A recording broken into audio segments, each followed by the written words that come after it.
അവരുടെ പെൺകുട്ടി അതിന് അടിമയായി പോകുന്നതിന്റെ കഥയാണ്. അവരെവിടെയെല്ലാം കൊണ്ടുപോയിട്ടാ ചികിത്സിക്കുന്നതെന്നറിയോ? അത് ഏതോ 2 ഡോക്ടർ ദമ്പതിമാർക്കുണ്ടായ പെൺകുട്ടിയുടെ കഥയാണ്. ഡോക്ടർ രാജേന്ദ്രന്റെ ബെലാഡോണ എന്നൊരു ചെറിയ നോവൽ. അത് വായിച്ചു കഴിഞ്ഞാൽ നമുക്ക് പേടിയാവും. നമ്മൾ പലതും മക്കളെ വിശ്വസിക്കും. അതുകൊണ്ട് ഞാൻ പറഞ്ഞത്, പണം ഒരിക്കലും മക്കളുടെ കയ്യിലെത്തരുത്. അവരുടെ ബാഗിലോ അവരുടെ കൂട്ടുകാരോ ടീച്ചേഴ്സോ ഈ കുട്ടിയുടെ കയ്യിൽ പണം വന്നു എന്ന് പറഞ്ഞാൽ എത്ര പട്ടിണി കിടന്ന് മരിച്ചാലും വേണ്ടല്ലോ, അങ്ങനത്തെ പണം നമ്മുടെ മക്കൾ കൊണ്ടത് നമുക്ക് വേണ്ടപ്പോ. ഇത് കോഴിക്കോടല്ലേ? തീരെ വിഷമിക്കുന്നവരെ സഹായിക്കാൻ ആരെങ്കിലും ഉണ്ട് ഈ കോഴിക്കോട് നാട്ടിൽ?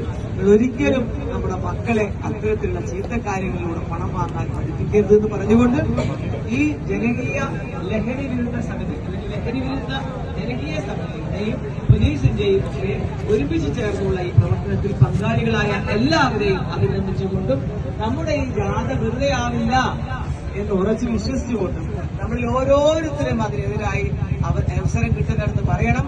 കുടുംബങ്ങളെ ബന്ധത്തിൽ വിട്ടുപോയാൽ അത് പറയണം. ഇങ്ങനെയുള്ളതൊക്കെ വായിച്ചിട്ട് ഇങ്ങനെയൊക്കെ നടക്കുന്നുണ്ടെന്ന് പറയണം. അമിതമായ ഭീകര കഥകളൊന്നും ഞാൻ പറയുന്നില്ല.